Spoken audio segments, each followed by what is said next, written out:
Imagine if, as a business leader, you could think about your company, your employees, the way you interact with customers in a completely different way. What if the rules that Western business culture takes for granted aren't necessarily fit for purpose? What if business embraced Indigenous thinking into its systems of economics? Could that actually solve some of the really big issues we're facing? Jack Manning Bancroft is the CEO of AIME, an award-winning program that empowers young people through the simple tool of mentoring. Jack founded the Australian Indigenous mentoring experience in 2005 when he was just 19 and experiencing inequality while studying at Sydney University. Now, to say that AIME has been a juggernaut is an understatement. More than 10,000 kids have gone through the program. It's expanded into hundreds of Australian high schools.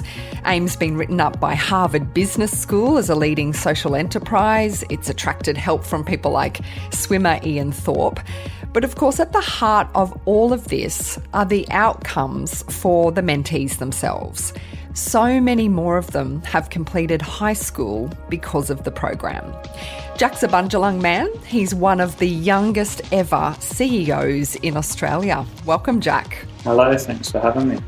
One of your first sliding doors moments was actually a positive one in retrospect.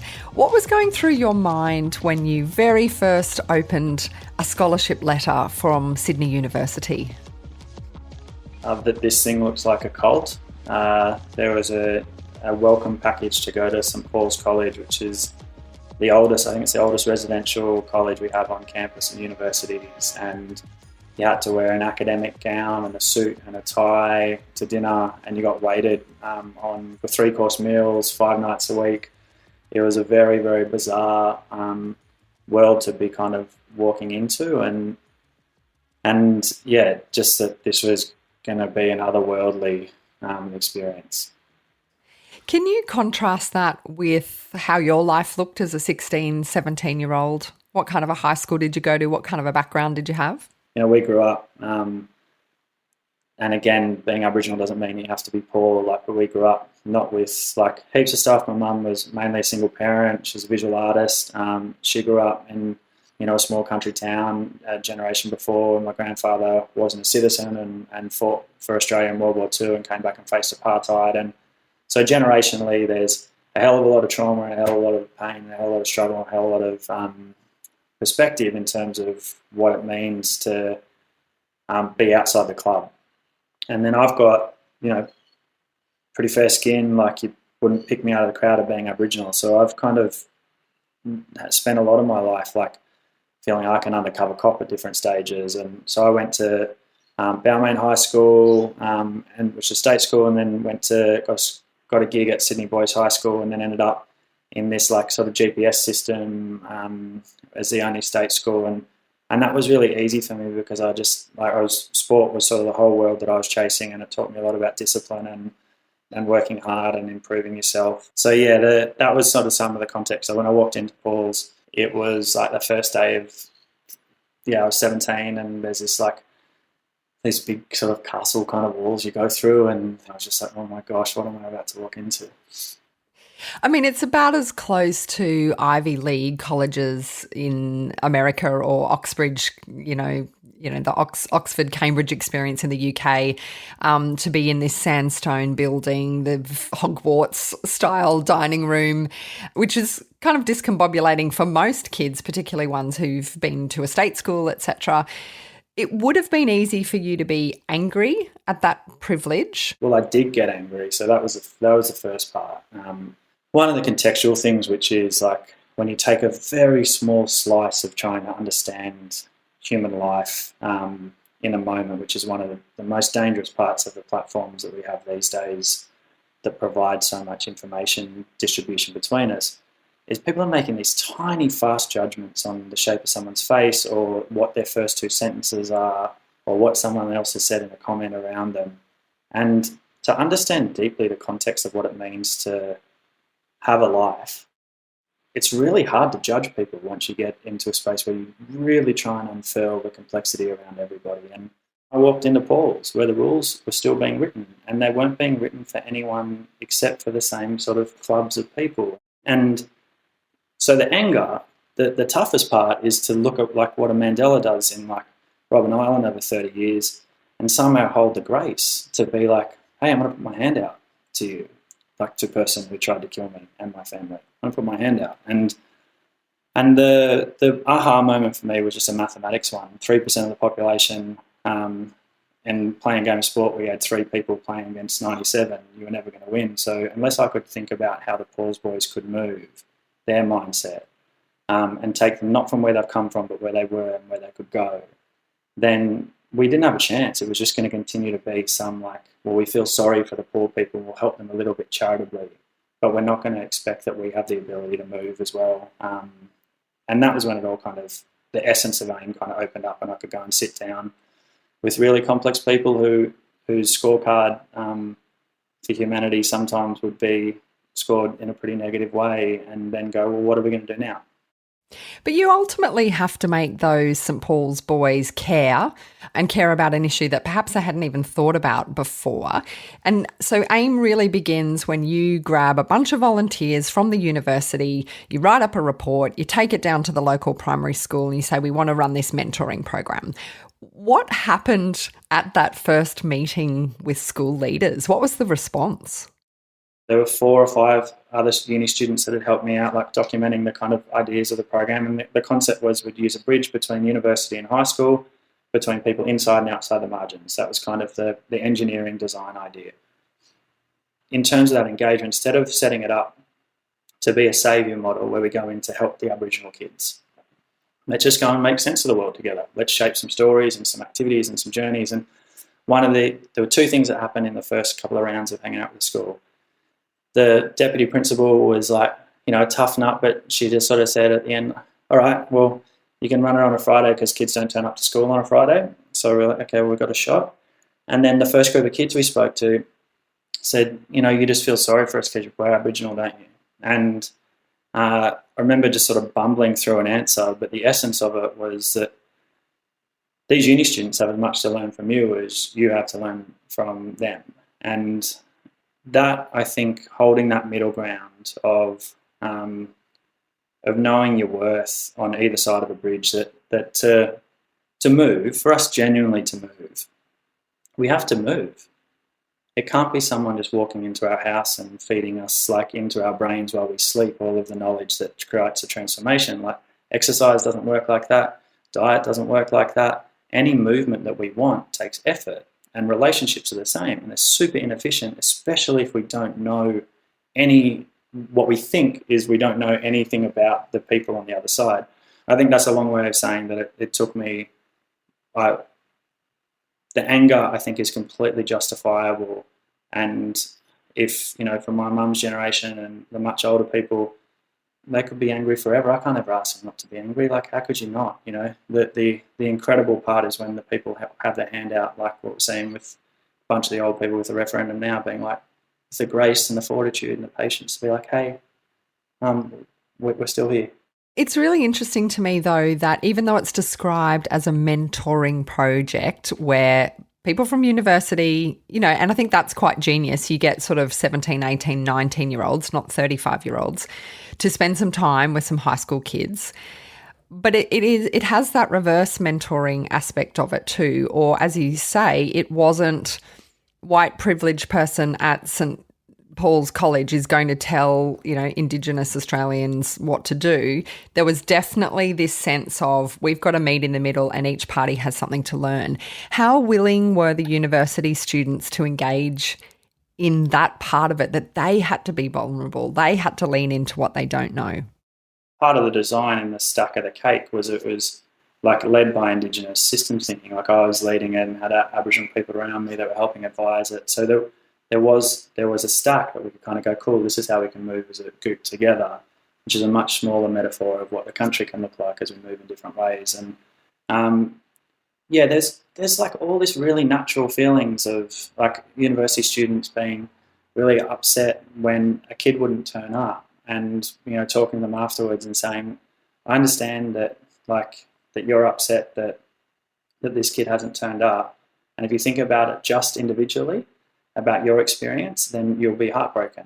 But if you can think that there's 3,000 of us university students that are holding a big bridge together, and that we're giving space for those kids to walk onto that bridge when they're ready, and your only job is to hold the hand of that university student diagonally with you, then you're sweet. And people turn up 15 weeks with bigger smile on their face, and sometimes no kids would turn up, or some kid would turn up on the 15th week, who just came from somewhere else. And in that moment, for that kid who was feeling exposed, they had someone there.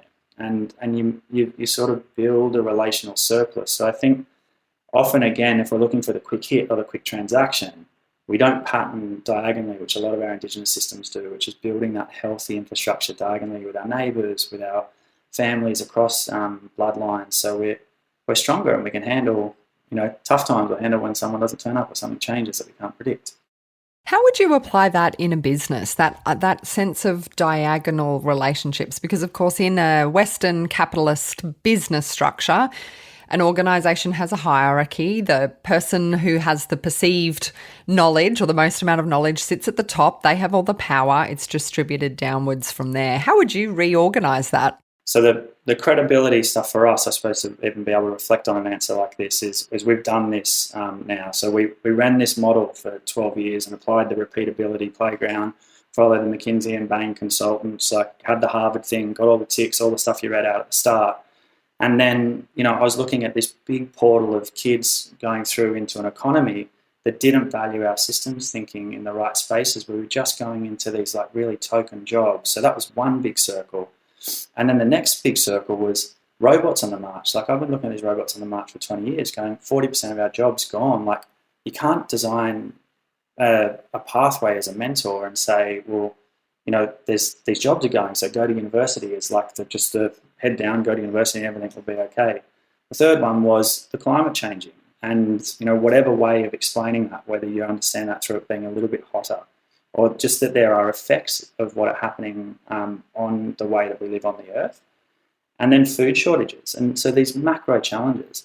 How do I just say to a kid, hey, it's all good, go to university? And so we looked at, just took the biggest zoom out look 10 years ago, which is part of the answer for business leaders. We are not individuals in our organisations. We are not individual heroes. Whether we actually apply it or not, we are connected to everything that exists on the earth and to every person.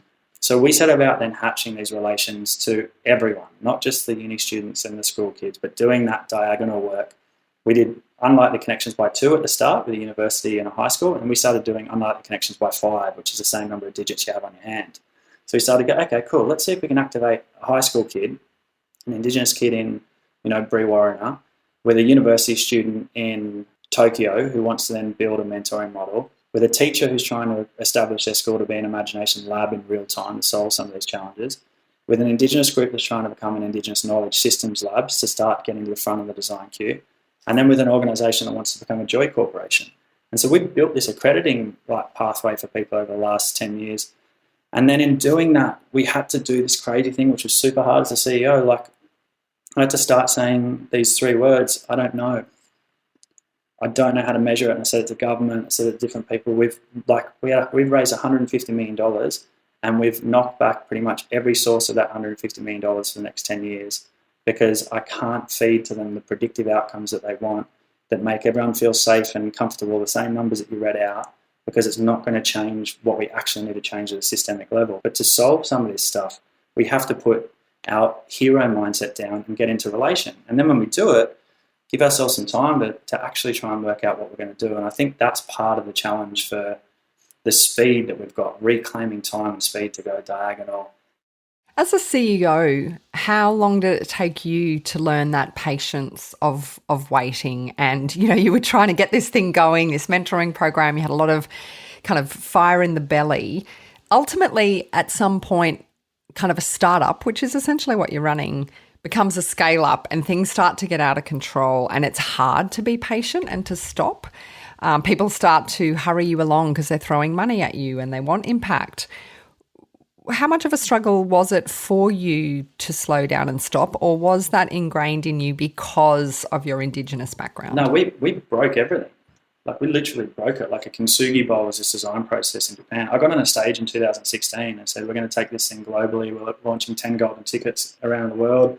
And half our team were like, just how is this going to work? And funders and different people. And we just went, we're just going to do this. And then it broke because I could see this like container of keep it like this, keep it like this, keep it like this. So we just took it back to its like essence in that moment. And that was horrifying because then suddenly we're exposed everywhere. It was literally like building a plane while flying.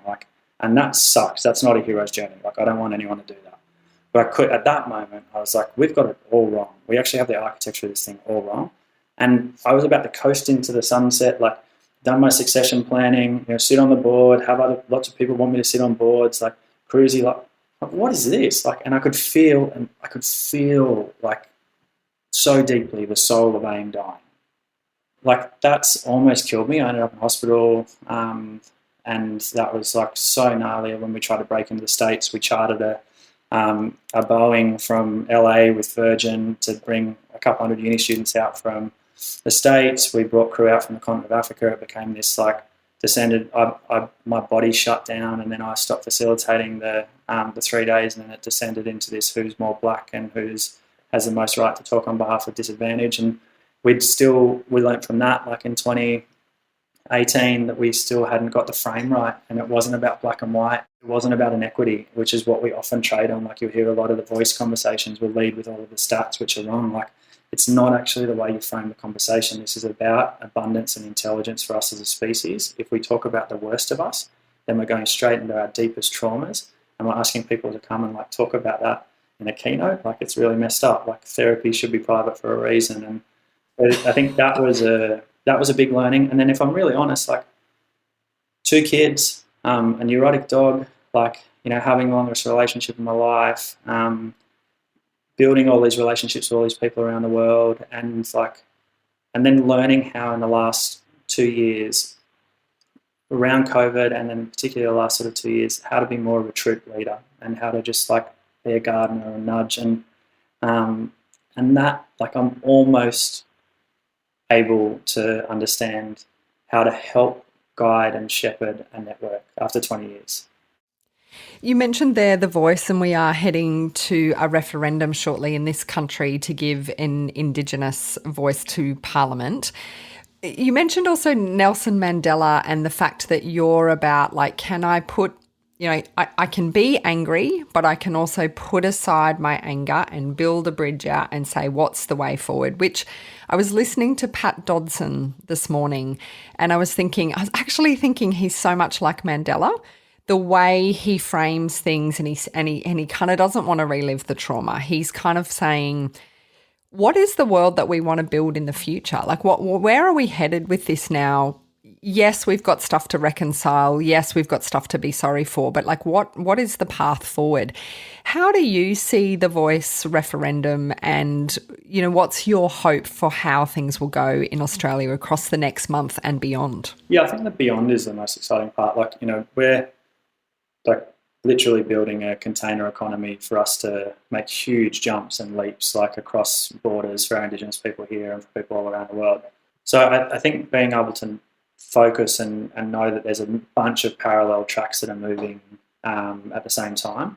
And in terms of progress, like, my mum grew up in a small country town, 2 Aboriginal families, no Aboriginal stories in her school, in the curriculum. Mum's has 1 million children's books in circulation, like 1 million. Like that's 1,000-year change in one generation, like 20, 30 years, 1,000 years of what that story's nose embedding energy will happen. And, going to our little girls' preschool, and they had like a NAIDOC week thing, and just had a quick yarn to them about like just nature and the intelligence in nature, and just looking up and looking at the birds and the trees and thinking about what's under the ground. Like we've got literal lava under our feet while we're talking right now. I think there is the biggest and most important prize for Indigenous people in the next century is going to be helping us try and work out how to find our custodial ways, which is when you think about what any person can do when it comes back to the voice.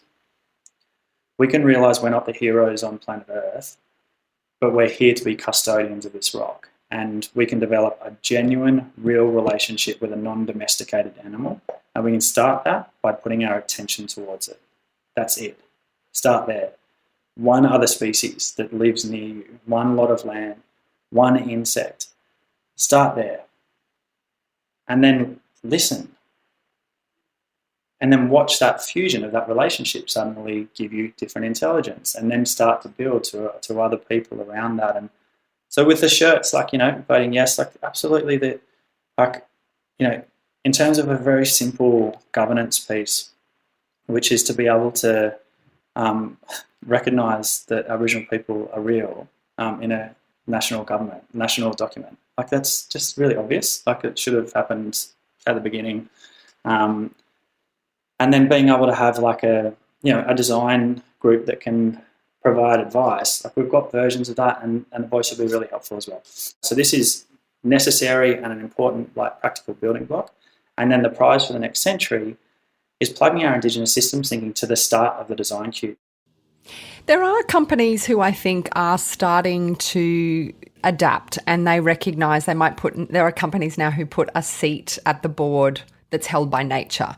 There are companies that have a wrap that didn't have a wrap 20 years ago. However, those CEOs, who often are still white and often are still men, are looking to people like you for clues and advice. However, that comes at a burden for Indigenous people. So we've got this, it's come to a head a bit with the voice, which is there are some well-meaning companies, people who are going, help us learn, help us understand this. But there is also at the same time some sections of the Indigenous population who are like, we are exhausted and it's not on us to fix this, etc. How do you see all of that being navigated? The exhaustion of having to talk about everything to do with being Aboriginal and then try and have a perspective on everything to do with all Aboriginality forever, like, it's a gnarly way to start a conversation. You're sort of skipping the small talk. And we've had books written, like heaps of books written, beautiful films made. Like, there's tools that have been made. What the last wave of Black Lives Matter movement said was, can you just read the books before you talk to us? Like, I've got a book that was written that's come out. Tyson's written Sand Talk. There's lots and lots of beautiful text. Dark Emu. Yeah, you get into the books. There's knowledge there. And then the second part is actually applying the processes. Like, so what I said earlier about building a relationship with a non-domesticated animal, that's one way to start to get a break into going, oh, this is how I open up more of a custodial mindset. Then there's the second part, which is like, how much burden should we carry?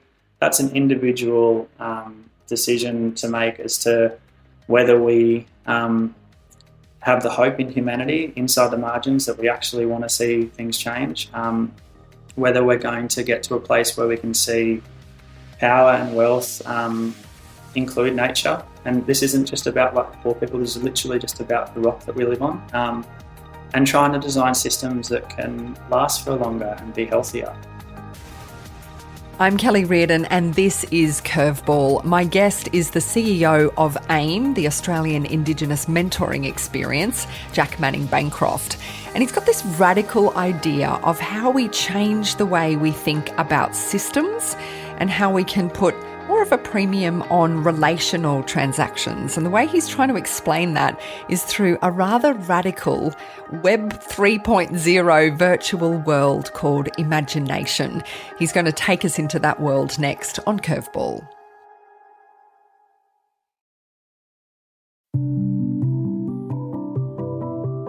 This is Curveball, and my guest today is Jack Manning Bancroft. Your new book, Hoodie Economics, you're really arguing that those modern financial structures have shut out the many and they sort of prioritise this limitless growth at all costs, no matter what. So it's that market economy stuff. And you're arguing that we should focus, as you've mentioned, on those relational economies instead of sort of pure transactional ones. And then you've taken it another step and devised this thing called Imagination. And so for people to understand it, it's a nation, but it's kind of a Web 3.0 world in a way. Can you explain it? It's pretty radical, it's pretty zany, but I'm keen for you to unpack what it looks like and how it works. Yeah, I think the two parts. So I don't think the cities are going to disappear. I don't think like a dollar or a transaction is going to disappear. So what I think we can carve out more space for is space to understand the value of a relationship, and to have relational indexes and look at the value of joy, and to look at the capacity for us to understand the value and intelligence of nature in different ecosystems throughout our organisations. And then what we can think about is we go back and we think about the idea of nations and of gatherings. So we spent a bunch of time hanging out with Robin Dunbar, who looked at the number of people that you need to govern a society, or what's an ideal number of relationships you can have. And 150 is the number that he kind of got to, is the amount of people that you can know as a core group. So we're looking at that, we're looking at our Indigenous systems, and we're looking at this bigger context of these challenges that we've got at this time. And we need a space that isn't divided by the current nation-state borders that historically were really used to divide and then to create trade in different ways and isolate a lot of people. You know, it's very hard to travel and not many people get on a plane. So you can't travel necessarily, but the internet, this thing that was invented like 50, 60 years ago, like gives us the ability to look at, you know, the Paul's example. That building is very hard to change the architecture of that building. But we can create a node in a network, a relationship for a Paul's boy with someone else in a nanosecond in the internet. Like, that's the best of the internet, is that you can create a really deep relation with someone somewhere else. And when you have that relational anchor point, then you, I think, have a space to be able to build from the into the internet. So we built from the middle of the earth, was the way we thought about it. We thought about mycelium as the system we wanted to borrow from, and the first Australians. And then we wanted to anchor a network in knowledge that left knowledge behind. So then we wanted to focus on mentoring values, on custodianship, and on imagination. Then we wanted to think about how we could weave in these unlikely connections of 5, these circles. And then we just made like a playground, like a kid's playground, or a festival theme park. Okay, this is where the university will sit. This is where the reserve bank will sit, which stimulates service, and the Hoodie tokens will come out and people can get it onto their passports. We realised that one of the beautiful designs, and this is where it becomes fun for the CEOs, like everyone's written job descriptions. So this, like, as a design frame, it's crazy because you're like, how do you design a country? Like, where do you start? And we realised once we got the philosophy of this relational economy that it was about exchanges of time, knowledge and opportunities, and that the IP of the network was the second really big design discovery, that we wanted the IP to go back to nature, that we don't own it. So that's reactivating songlines. So nature's the ultimate governance piece that this country answers to. There'll be a systems change studio where we're offering residencies to 20 game-changing projects, like big moonshot groups that we think can really change the game.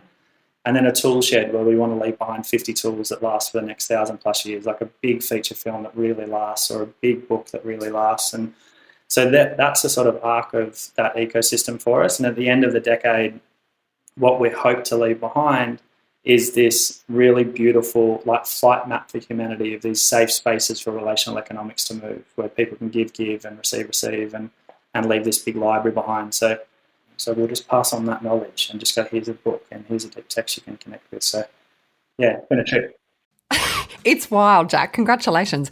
It sounds a little bit like Second Life, which was sort of a virtual world that kind of existed for a little while, mixed with, you know, like crypto and all sorts of other things. Is the idea that those 150 people who'll start to build it, create networks that are kind of outside imagination but can spread in the sort of real world, and I use that with kind of air quotes, they can take the knowledge and the things that they've learnt from this virtual nation into real life. And again, I'm using air quotes for real life because I know what you're trying to do is actually real life as well, and spread it through the global economy as it exists now. These are the new ways and ideas of how markets can work. This is a new way of how organizations can run. Is that the idea? Yeah, and I think the early question when we first spun up the idea and put it out in public like 2 years ago was like, is this a Web3 thing or something? And I didn't know then. But what it really is it's Web3, Web2, Web1 and Planet Earth. And we've got 20 years, so we're not spinning up an abstract network. So the challenge, I think, with a bunch of the Web3 stuff is it's abstract. They're starting again. and they don't have a network that's already existed for a long period of time. So we already have these deep relational strengths and currencies in different areas. The work that people are doing, we want people to come into imagination and have a better life, like on planet Earth. So we're killing the network 10 years after it starts. So we've got an intentional death date to work towards making sure we're building the capacity of the Earth. So this is just a beautiful piece of scaffolding for a period of time when we need a key lab for human history for a decade. And why is it so, sorry to interrupt you because there's so many good things here, but why is it important to think about an end to an organisation or a structure? Why is that crucial to your project? Well, it's crucial to humanity. It's the thing that we've stuffed up. We've stopped mentoring. So if you stop mentoring, you don't prepare for death. Then you don't prepare the tools. You just do the first bit of your little first circle relational economy and imagination. You might do a little bit of a systems change project, but you don't translate it into tools that can last for everybody.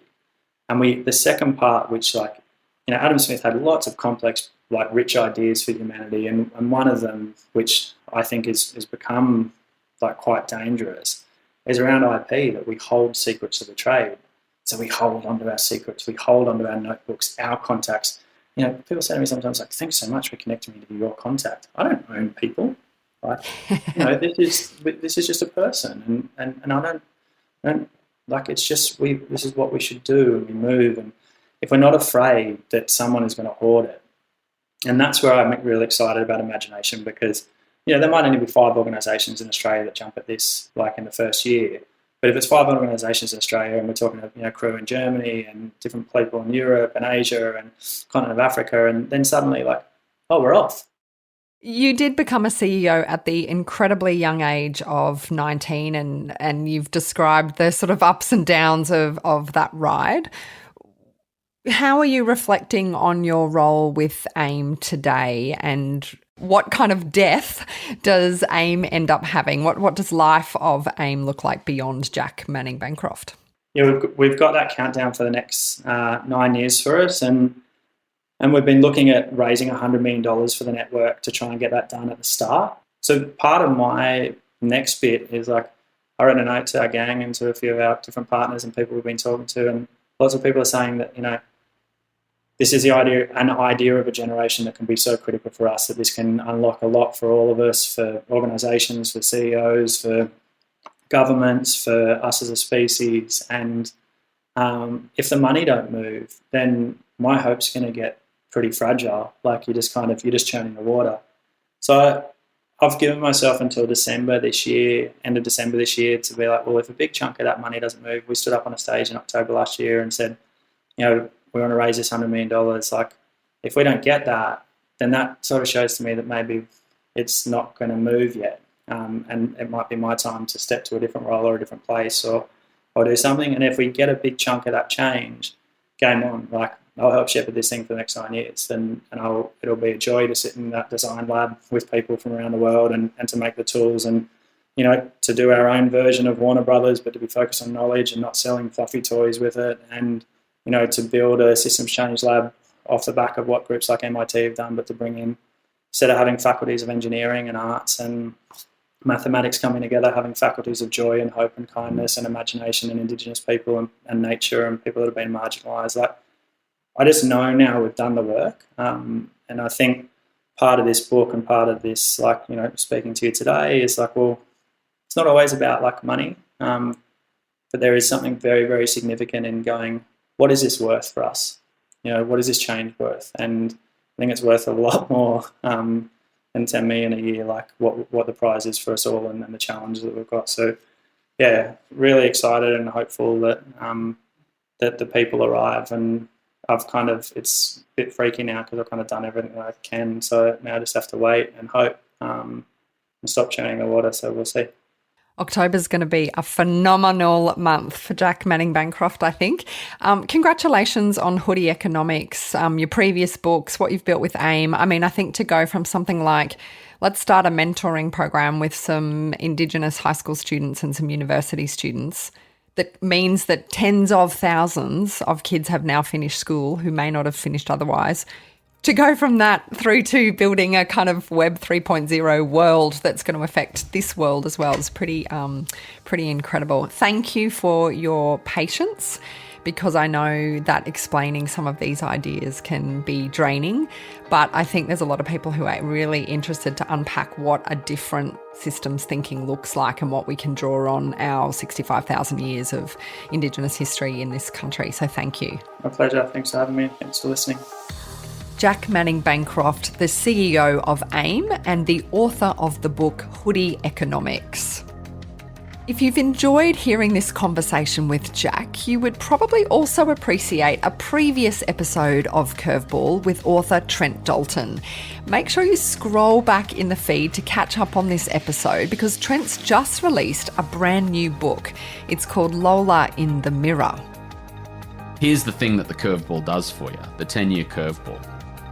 The reverse of it is immense enthusiasm and gratitude. Immense. Like it's just, there's no way and no day in which young Trent Dalton was ever going to be able to sort of possibly land some, even like I'm talking, the job paid 26 grand a year. It wasn't like it was some incredible job, but it was a job and it was the start. And there was just no way that was going to happen. And so you're just naturally going to go into that room walking on air.